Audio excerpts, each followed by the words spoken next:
Welcome to Tales Beyond Time. Today I'll share with you a real-life incident that has taken place in my childhood and has affected my whole life ever since. P.S. This is not my story, I'm just reposting it. I was about 4 or 5 years old and my parents had just separated. My mom was living in a 2-bedroom apartment. I had my own room, but I preferred to sleep in her bed whenever I was staying with her. Our 2 bedrooms were at the end of a hallway, directly across from each other.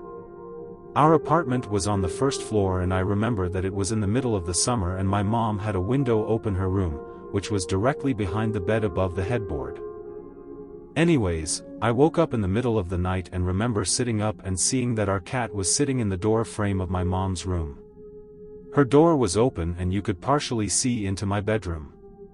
This was strange because our cat was typically always in bed with us. As I was watching him, he walked into my bedroom and meowed. I turned to face my mom and woke her up. In the 3/4 seconds it took her to wake up and ask me what was wrong, we both looked back up in the door frame and there was a man standing by my open door, making his way out of my bedroom. I still don't know how she managed to do it so quickly, but my mother proceeded to pick me up and literally throw me out of the screen window. Again, we were on the first floor and it was maybe a 3-foot drop to the ground.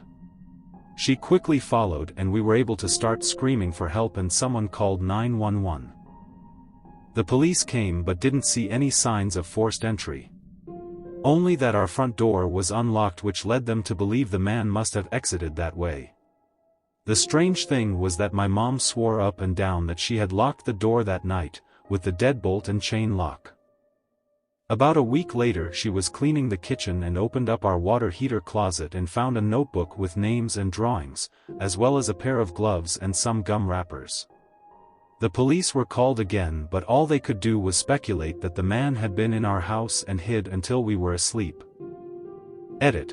Just to clarify, our apartment was on the ground level, so my mother didn't hurl me into potential paralysis, just a 3-ish foot drop to grass. If you like our stories, please subscribe and hit the bell icon, and share it with your friends.